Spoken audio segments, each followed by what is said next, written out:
Oi gente, tudo bem com vocês? Hoje a gente está com uma videoaula de barroco. Eu sou o Hudson do SESI, eu sou da equipe 5 e a gente vai estar dando uma estudada hoje sobre o barroco e tudo mais sobre suas vertentes e tal. Então segue aí, gente. Ó, os desenhos aqui para vocês entenderem melhor. Bom, o barroco ele é um estilo que dominou a arquitetura, a pintura, a literatura e a música na Europa no século XVII, que como vocês podem ver nos desenhos aqui. Por isso, toda a cultura desse período que inclui costumes, valores, valores sociais, é chamado de barroco.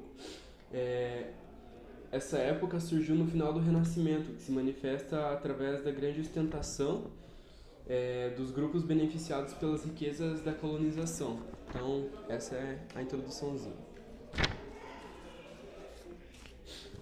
Bom, o Concílio de Trento, realizado em 1545 a 1563, causou grandes reformas no catolicismo, em resposta da reforma protestante de Martinho Lutero, certo? Aqui, Martinho Lutero. E, assim, é, a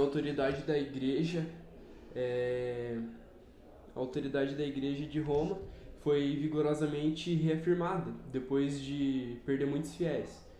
O Conselho de, o Conselho de Trento foi realizado na cidade de Tirol, na Itália, entre 1545 e 1560, sendo o 19º concílio ecumênico da Igreja Católica, considerado o mais longo e que promulgou mais decretos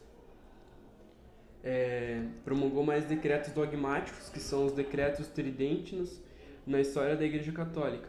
Também vale lembrar que um concílio é um ato ecumênico, que no caso é religioso, no qual comparecem os emissários máximos da Igreja Católica, no caso, os mais importantes.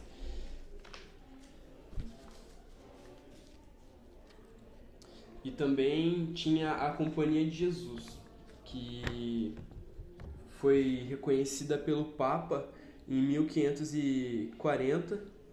Ela passa a dominar quase toda inteiramente o ensino e exerceu um papel muito importante na difusão do pensamento católico, aprovado no Concílio de Trento. A Companhia de Jesus ou dos Jesuítas é uma ordem religiosa fundada em 1534. E ela dura até os dias de hoje em diversos países. É, para E daí o objetivo da campanha, cujo o objetivo da campanha tem esse nomezinho aqui, ó, Ad Maiorem Dei Gloria, que significa para a maior glória de Deus.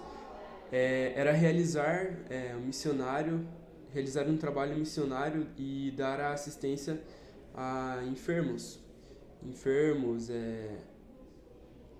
também acatar a solicitação do Papa. Então, ou seja, eles basicamente fazem, digamos assim, eles ajudam enfermos, vão para missões e eles fazem o que a Igreja Católica pede a eles.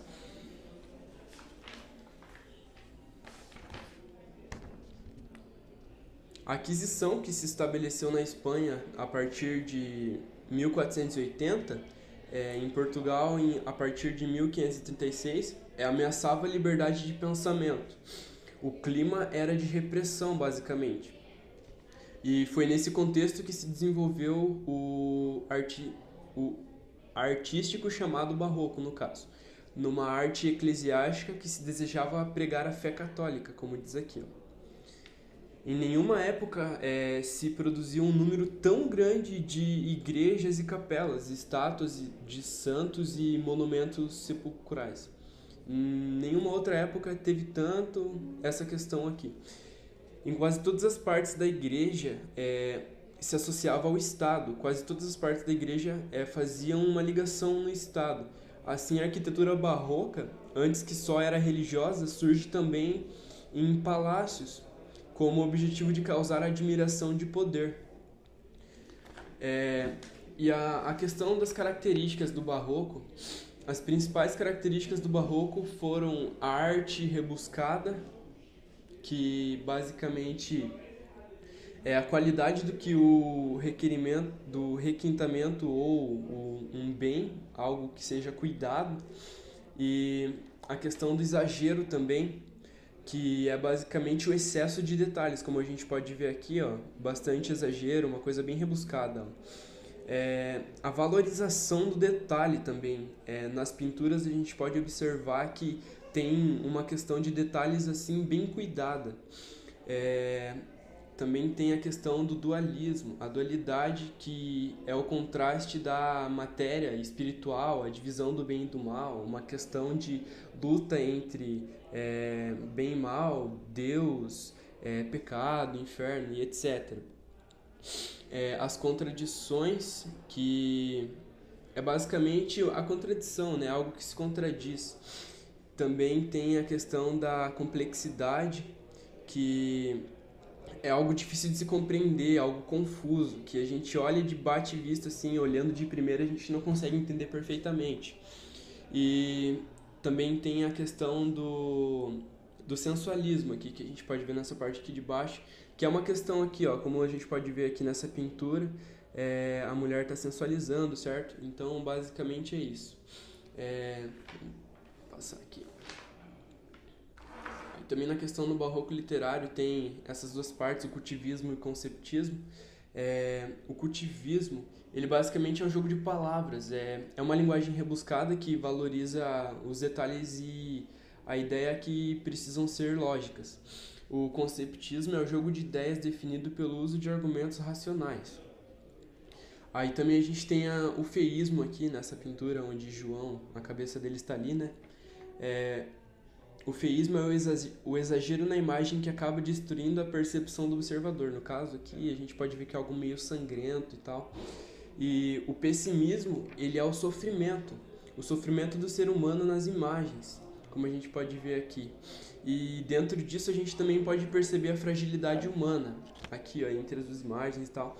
Uma coisa que é bem decorrente nas pinturas é a questão da fragilidade humana. Entre os temas representados está a fragilidade humana, né? Embora seja possível observar que a forma elaborada do texto é mais importante que o tema em si.